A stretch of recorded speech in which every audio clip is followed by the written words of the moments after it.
The sun was setting slowly behind the wide hills, painting the sky in orange and gold. On a quiet ranch, far away from the noise of cities, lived a retired human farmer. His name was Thomas Gray, but most people in the nearby towns had long forgotten him. He was a man who wanted peace, who wanted silence, and who wanted to live the rest of his days away from crowds. Every morning Thomas woke up before sunrise. He would step outside, breathe the cold air, and listen to the sounds of the empty land. The birds sang, the wind moved through the dry grass, and the old wooden gate creaked when he opened it. His life was simple. He fixed fences, watered his crops, and fed the few animals he still kept. He spoke to no one, and no one came to visit. Thomas had once lived a different life.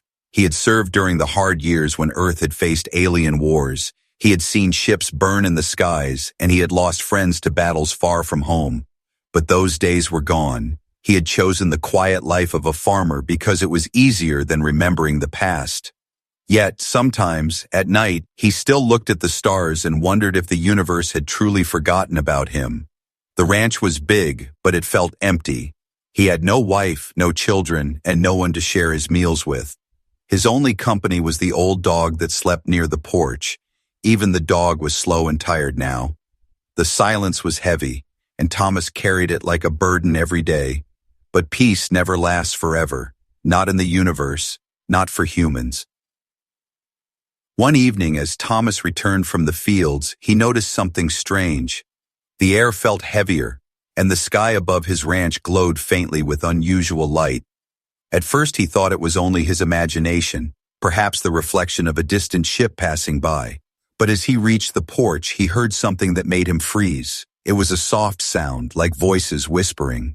Thomas reached for the old rifle he kept by the door. His heart beat faster. He had lived alone for years, and no one had ever come without warning. He slowly opened the door, ready for trouble.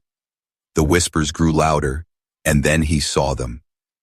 Standing at the edge of his porch were 11 figures, cloaked in thin, torn garments. Their skin was pale blue, their eyes shining with a strange silver light. They were not human, they were aliens, but not like the soldiers he had fought in the old wars. These ones looked tired, broken, and desperate. The tallest among them stepped forward. Her voice trembled as she spoke. "Please, we beg you, give us shelter." Thomas tightened his grip on the rifle. His mind raced. Who were they, and why had they come to his ranch? The woman lifted her hood. Her face was marked with sorrow. She was not young, but there was a haunting beauty in her features. She looked like someone who had lost everything. The others lowered their hoods too.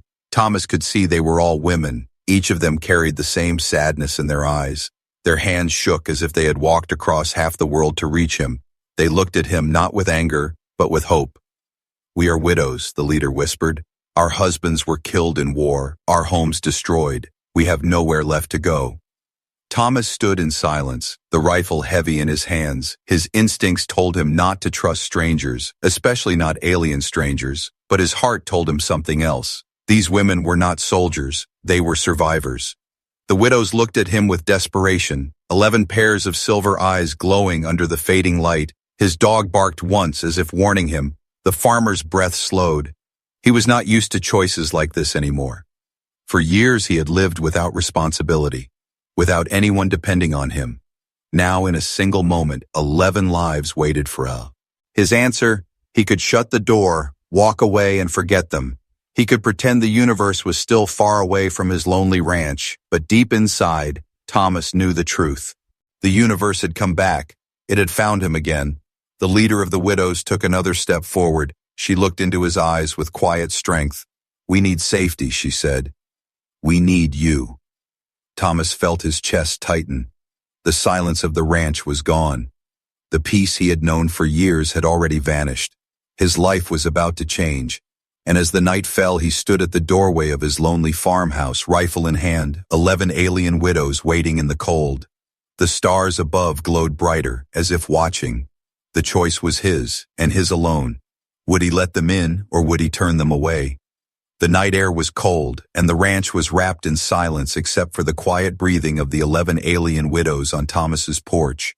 Thomas stood frozen at the doorway, the old rifle heavy in his hands. He had not faced such a moment in years. His life of quiet peace was already broken. He studied their faces. They were not soldiers, not warriors, but they carried the look of people who had seen battles too close. Their cloaks were ripped, their shoes torn, and their bodies shook with exhaustion. Still, there was something strong in their eyes, a fire that no hardship had destroyed.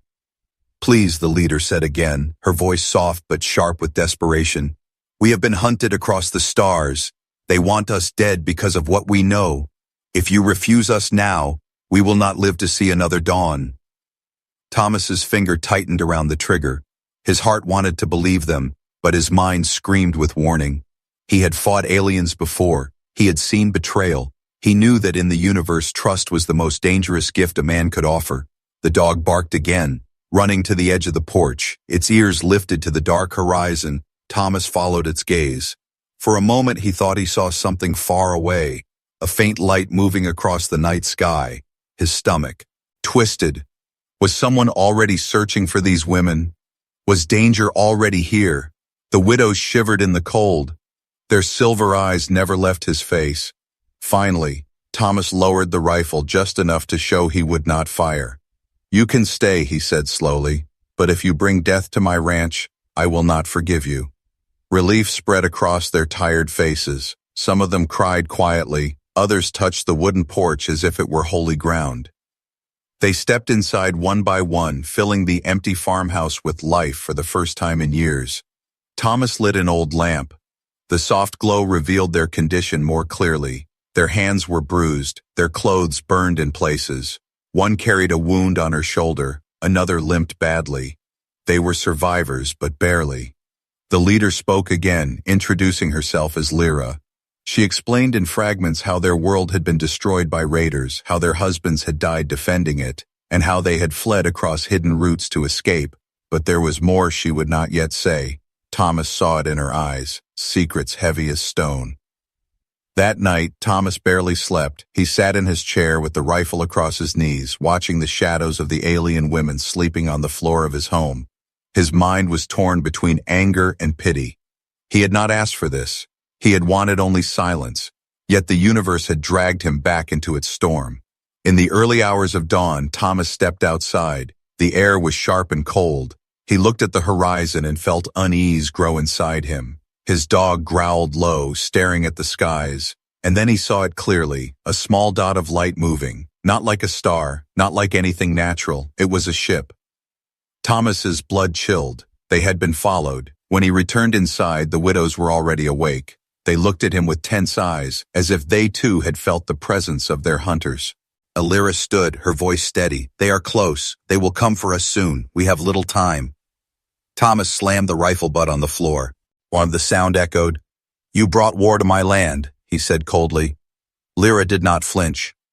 "We had no choice. But you do. You can turn us away now, or you can stand with us. Know this. If we fall, they will not stop here. They will burn your ranch, and they will kill you too. They cannot leave witnesses."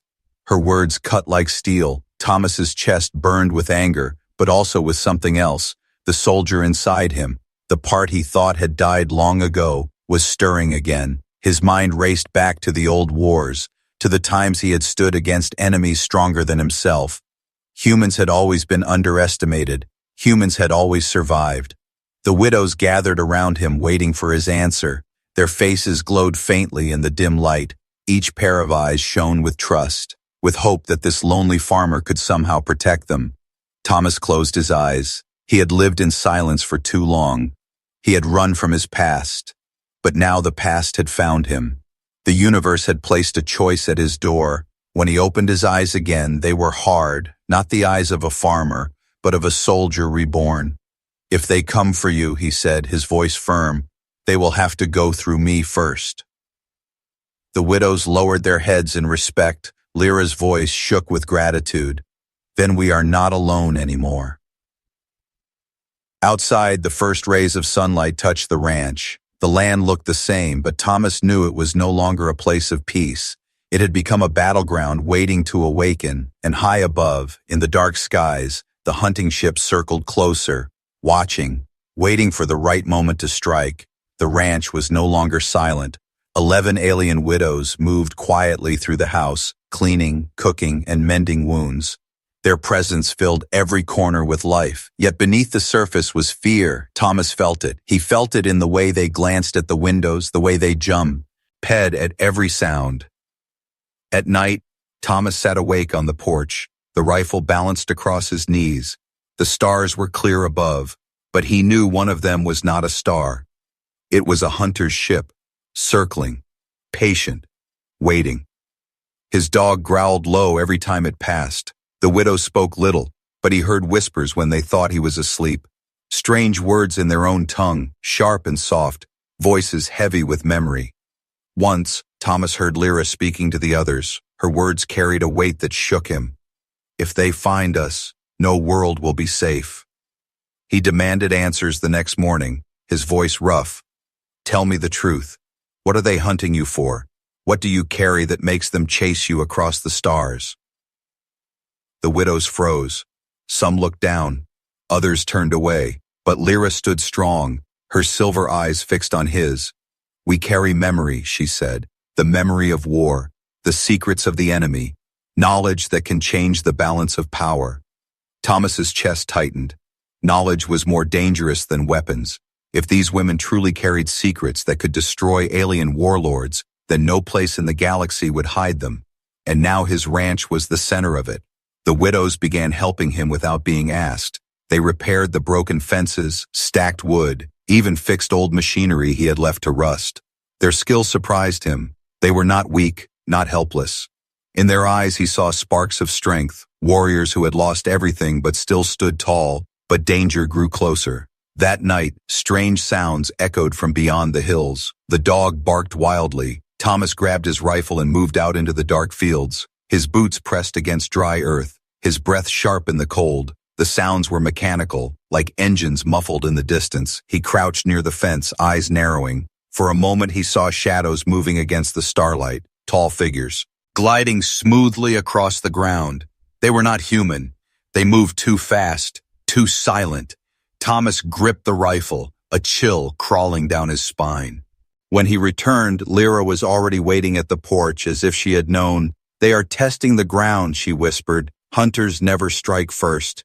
They always watch. They always measure their prey. Her words filled him with unease. He remembered battlefields long ago, how skilled predators always softened their enemies before striking. He realized then that this was no random chase. This was a war spilling onto his soil. The widows gathered around, their eyes full of fear but also resolve. They told him more of their story. Their husbands had been warriors, leaders of resistance against an empire of raiders. The raiders killed them, but not before passing secrets into their wives, secrets hidden in memory. And now the widows carried the last flame of rebellion. Thomas felt the weight of it.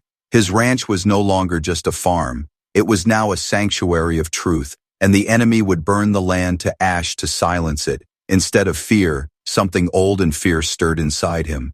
The soldier he had buried long ago began to rise again. His hands shook, but not from age. They shook with the thrill of battle. He began to see the land differently. The fences became walls, the barn became a bunker. The old tools became weapons waiting to be forged. The widows watched as he worked, setting traps, wiring alarms, sharpening old steel. Some of them joined, their hands steady, their faces hard. Together they turned the quiet ranch into a fortress under the starlit sky. But even as he prepared, the shadows drew closer. One night the dog barked with rage. Thomas rushed outside and fired a warning shot into the darkness. The echo thundered across the hills. For a moment all was still. Then, from far away, a voice rose, metallic and cruel, carried by strange speakers. Give us what we came for, or we will take it with fire. The widows clutched each other, their eyes wide. With terror, Thomas stood tall on the porch, rifle in hand, his voice cut through the night. You'll find nothing here but a fight.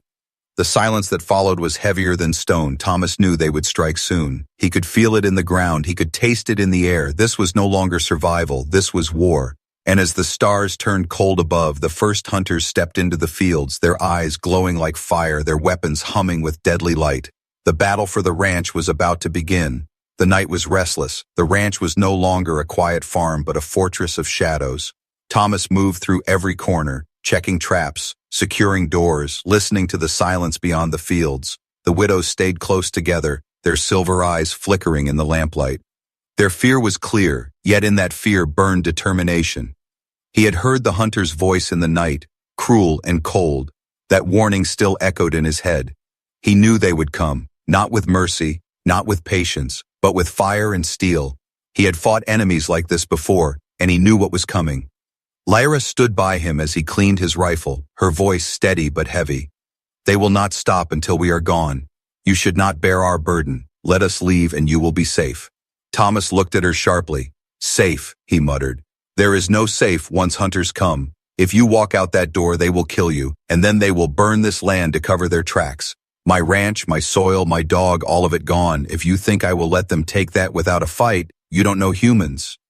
The widows exchanged glances. Something in his words struck them. He was not young, not armed with advanced weapons, but there was a fire in him that felt stronger than fleets. That evening, strange signals flickered in the sky, streaks of red and green like claws scratching the night.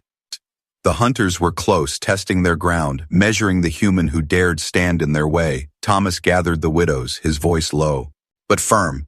If you stay here, you work with me. I will not fight alone. Each of you has skill. I have seen it.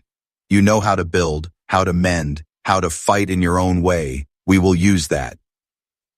The widows nodded. Slowly, they revealed parts of themselves he had not seen. One pulled out a hidden blade forged from alien steel. Another showed strange tools that glowed faintly. Devices they had smuggled from their ruined home, even broken. They had carried fragments of war with them. Together they laid plans. The barn became a place for traps. The fields became lines of defense. The old well became a hidden point to store supplies. It was not much, but it was theirs. Yet beneath their work was doubt. Would this lonely human truly stand when fire rained from the sky? Would he fight when the hunters brought weapons no farmer could withstand? That night the hunters made their first move. The dog barked wildly. Thomas leapt from his chair and rushed outside. His eyes locked on the horizon. Shadows moved fast, slipping between the fences, glowing eyes shining like burning coals. The widows gathered behind him, fear clear in their faces. Thomas raised his rifle and fired. The shot cracked across the land. One shadow stumbled, then silence. For a moment, hope flickered, but then a cold laugh echoed in the night, metallic and sharp. You cannot hide them, human, the voice boomed. You cannot stand against us. From the fields, more shadows advanced, weapons glowing in their hands. The ranch shook with their footsteps. The widows clutched each other. Their secrets, their lives, their very existence balanced on this moment. Thomas stood firm on the porch, his voice steady as iron. You've come to the wrong farm. The first hunter charged, tall and armored, its weapon raised. Thomas's trap triggered. A hidden wire snapped, releasing a weighted beam that smashed into the creature, sending it crashing to the ground. Sparks flew, its weapon sputtered. The widows gasped, their eyes wide in shock. The second hunter stepped forward, firing bolts of burning light. Thomas dove behind a fence post, returning fire with sharp, careful shots. He was outnumbered, outgunned, but every move he made was precise. Not the action of a farmer, but of a soldier who had survived wars. The widows cried out, rushing to help. One hurled her alien blade, striking another hunter across the arm, sparks of silver blood spraying. Another used her glowing tool to overload one of Thomas's traps, causing an explosion that lit the night sky. The ranch was no longer silent. It was alive with fire, steel, and resistance. The hunters retreated into the shadows, their voices growling. This is only the beginning. Thomas lowered his rifle, chest heaving. He turned to the widows. Now you know, he said. This land is no longer a place of hiding. This is a battlefield. The widows looked at him with awe. Their fear had not vanished, but in its place grew trust. Trust in a human they had first seen as a simple farmer. Trust in a defender who refused to bow to the universe. But in the sky, far above, more lights gathered. The enemy was not finished. They were calling reinforcements. And Thomas knew the battle for his ranch had only just begun. The ranch was quiet again, but it was not peace. The air carried the taste of smoke from the broken traps. The ground bore the scars of burned soil where alien weapons had struck. Thomas stood with his rifle staring at the horizon. He knew the silence was only a pause, not an ending. The widows worked through the night, patching walls, moving the wounded among themselves. Their hands were steady, though their bodies trembled. They had lived through too many battles to believe survival was certain. Still, when their eyes rested on Thomas, something in them shifted. He was only a farmer, yet he had stood against hunters and forced them back. Lyra approached him by the porch. Her silver eyes glowed faintly in the dim light. "They will return with more," she whispered. "They never accept defeat, not even for a moment. We should flee before the sun rises." Thomas shook his head. His jaw was set like stone. "If you run, they will chase. If you stay, we fight here. This land is mine. I will not abandon it." The widows were silent. The stubbornness of a human confused them. Yet there was strength in his words that even warriors could not deny. At dawn, the first sign of the hunter's return came. The sky rumbled with low thunder, dark clouds splitting apart to reveal a ship descending slowly. It was larger than the one Thomas had seen before, black and sharp like a blade hanging in the air. Its engines howled as it hovered above the fields, casting shadows across the ranch. The widows gasped. Some cried out in fear, but Thomas only narrowed his eyes. He had faced ships like this before, and he knew what they meant. Not intimidation, but invasion. From the ship, a single figure dropped onto the ground. The hunter leader, taller and stronger than the others. His armor gleamed with dark symbols. His weapon hummed with deadly power. Around him, more hunters emerged, forming a circle around the ranch. Their voices echoed in harsh alien tones. The leader stepped forward. His voice boomed across the fields. "Human, surrender the widows. They are ours by right. They carry secrets that must be silenced. Hand them over, and your death will be quick. Refuse, and we will burn this land and salt its soil." The widows shivered. Their eyes turned to Thomas. This was the moment. Would he give them up to save his life? Would he choose peace over war? Thomas raised his rifle. His voice rang clear and hard. "You want them, you'll have to bury me first." The hunters laughed, a cruel metallic sound that shook the air, the like HFY. Eater raised his weapon high, but before he could strike, one of the widows stepped forward. She threw off her cloak, revealing scars across her body, scars of battle. In her hands she carried not a tool but a weapon, a spear made of alien steel. She shouted words in her own tongue, words of defiance. The other widows joined her, pulling hidden blades, tools, and weapons they had carried in silence. Their sorrow had hidden their strength, but now their eyes burned like fire. Thomas stared at them in shock. "You're not just widows," he whispered. Lyra's voice was sharp. "We were wives of warriors, but we were warriors too. They thought we would hide in grief. They were wrong." The hunters roared and charged. The ground shook with their steps. Thomas fired the rifle. The widows fought with alien steel, and the ranch exploded into chaos. One widow struck down a hunter with her spear, sparks flying as metal clashed against armor. Another used her glowing device to overload an enemy's weapon, blasting it apart in a shower of fire. Thomas fired shot after shot, every bullet precise, every move a memory of the soldier he once was. The leader stormed forward, towering over Thomas. His weapon swung like a hammer of light. Thomas barely rolled aside, firing into the hunter's chest. The shot rang, but the armor held. The leader laughed, striking again. The widows screamed, rushing to protect Thomas. Together, they pressed back against the towering figure, their blades cutting, their tools sparking. Thomas rose with fury in his eyes. He rammed the rifle butt into the leader's visor, cracking it. Sparks burst, and for the first time the alien staggered. The hunters roared in rage, pulling back to regroup. Their ship hummed louder, preparing to strike from above. Thomas knew they had only moments. He turned to the widows, his voice raw. "This ranch is no longer mine alone. It's ours. If they want to fight, then we give them one they'll never forget." The widows stood taller. Their grief was still in their eyes, but now it was sharpened into fury. They were not running anymore. They were not hiding. Above, the hunter ship lowered its weapons. The ground trembled with the power building in its engines. The real battle had just begun. The sky burned with light as the hunter ship lowered. Engines roared like thunder, shaking the fields. Dust rose in violent waves. The widows stood in a line beside Thomas, their weapons glowing faintly in the storm. They looked fragile, yet their eyes carried the fire of warriors ready to fight for the last time. Thomas gripped his rifle tightly. His face was calm, but inside his chest the soldier's heart pounded like a drum. He had defended his ranch from wild storms, from hunger, from loneliness, but never from an enemy like this. Still, he would not bow. This was his land, and he would die on it before surrendering. The hunter leader raised his hand, his voice boomed like iron. Last chance, human. Step aside and live. Hand over the widows, or your bones will feed the soil. Thomas's answer came like steel. Try it. The ship's cannons roared. Beams of fire blasted across the fields. The ground split open, fences shattered, animals scattered into the dark.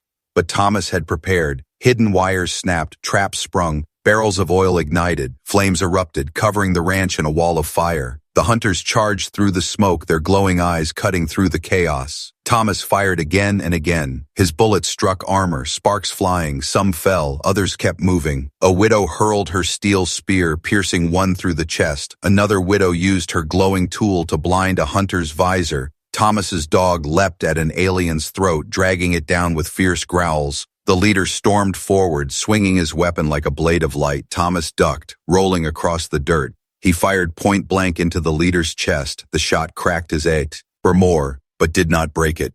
The alien roared, smashing Thomas back into the porch with brutal force. The widows cried out, rushing to shield him. Together they slashed and struck at the towering figure. Blades sparked, alien blood sprayed. Thomas coughed, rising again. His body ached, but his spirit burned. He raised his rifle once more.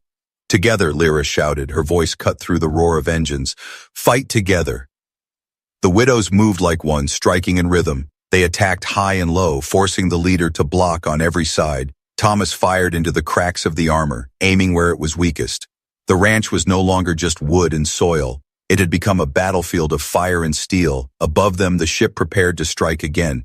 Its weapons glowed brighter, ready to level the land. Thomas saw it, and rage filled his chest. He would not let his home burn, not while he still breathed. He ran to the barn, shouting at the widows to cover him. Inside, he grabbed old machinery he had rebuilt, a crude launcher made from pipes, oil, and stubborn human hands. He dragged it outside, aiming it at the hovering ship. The hunters laughed, thinking his human toy was useless.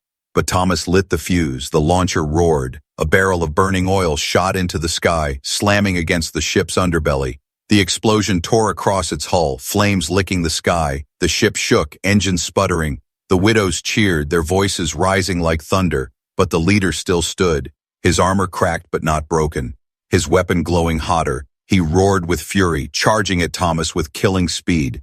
Thomas braced himself. His rifle was nearly empty, his strength almost gone. Yet he stood, his voice calm. You came to my land, now you pay for it. The leader swung, but before the strike landed, Lyra leapt forward. Her blade drove deep into the alien's chest. Sparks burst. The weapon fell from his hand. The hunter staggered, roaring. Thomas fired his last bullet straight into the alien's visor. The glass shattered. The leader fell, shaking the ground. The other hunters froze. Their leader was down. Their ship burned in the sky. They turned and fled into the smoke, their voices full of rage but also fear. The widows collapsed, their bodies trembling with exhaustion. Thomas lowered his rifle, his chest heaving. The ranch was scarred, but it still stood. He looked at the widows, and for the first time since this began, he smiled. We held, he whispered. We held our ground. The widows surrounded him. Some wept, others laughed in relief. Lyra's eyes met his, her voice soft but steady. You are no farmer alone. You are a warrior of earth, and we are no longer only widows. We are your allies. The flames died slowly. The stars above returned. But Thomas knew this was not the end. The hunters had fled, not vanished. They would return, and next time, they would come with greater fury. For now, though, the ranch was alive, and in that moment of victory, Thomas was no longer alone. The dawn came slow, light spilling across a ranch that no longer looked the same. Smoke drifted from blackened soil, fences lay broken, the barn was scarred by fire. Yet the land still stood, the farmhouse still stood, and Thomas still stood. He leaned on his rifle, his body heavy with exhaustion, his dog limp to his side, tail wagging weakly. Around him the 11 widows gathered, their faces marked with ash and tears. They had fought through the night, and somehow, against impossible odds, they had won. The hunters were gone. Their ship had fallen into the hills, burning until nothing was left but wreckage. But Thomas knew in his bones this was not victory forever. It was only survival. The hunters would return, not just for the widows, but now for him, the farmer who had defied them, the human who had made them bleed. Lyra stepped forward, her cloak torn, her silver eyes brighter than ever. "You could have turned us away," she said. It's softly. "You could have chosen peace, but you stood with us. You saved us." Thomas shook his head. "I didn't save you alone. You fought, you bled, you stood by me. That means something." The widows looked at one another, and in that silence a bond grew. No longer were they just refugees, no longer only widows of warriors. Here on this scarred ranch, they had become something new. They had become family. Over the following days, they worked side by side. Together they rebuilt fences, patched the barn, and buried the hunters who had fallen. The widows planted alien seeds in Thomas's soil, seeds they had carried from their lost world. Soon strange glowing flowers grew among the earth crops, a sign that two worlds had joined. But even as life returned, shadows loomed. Strange signals echoed in the night sky. Sometimes Thomas caught sight of distant ships flashing far above, not yet close, but watching, waiting. He knew this fight was not over. The galaxy had seen too much of humans to ever leave them alone. And now, with the widows beside him, the ranch was more than a home. It was a symbol. One evening, Thomas sat on the porch. The widows gathered near the fire. They laughed softly, telling stories of their lost world, stories of rivers that sang and skies of silver light. Their voices carried both sorrow and joy. For the first time in years, Thomas felt warmth, not from the sun, but from companionship. Yet his mind was restless. He remembered the words of the hunter leader. They carry secrets that must be silenced, secrets that even now had not been spoken fully. He turned to Lyra, his voice quiet. "Tell me the truth. What do you carry that makes them so desperate? What secret is worth all this blood?" Lyra's eyes darkened. For a long moment she said nothing. Then she whispered, "It is not only memory. It is a map, hidden in our minds, passed to us by our Hoon, spans before they fell. A map to a weapon, not of destruction, but of liberation. A weapon that can break the empire of hunters. If it falls into the wrong hands, entire worlds will burn. That is why they want us gone." Thomas's chest tightened. He had expected danger, but not this. His ranch was not only a sanctuary, it was now the heart of a galactic secret. He looked at the widows, their tired faces, their hopeful eyes, and he knew the choice had already been made. "You will not run anymore," he said firmly. "This is your home now, my ranch, your ranch. If they come again, we fight again, and we will fight smarter, harder, stronger." The widows bowed their heads. Their voices rose together, not in grief, but in unity. "We are with you." As the stars filled the night sky, Thomas stared upward. His old soldier's eyes narrowed. Somewhere out there, warlords plotted, ships gathered, and enemies sharpened their claws. But here, on a quiet patch of earth, a retired farmer and 11 alien widows had chosen to stand. For the first time in years, Thomas no longer felt alone. He had a family, he had allies, he had purpose, and the galaxy, whether it knew it or not, was about to learn once again why humans could never be broken.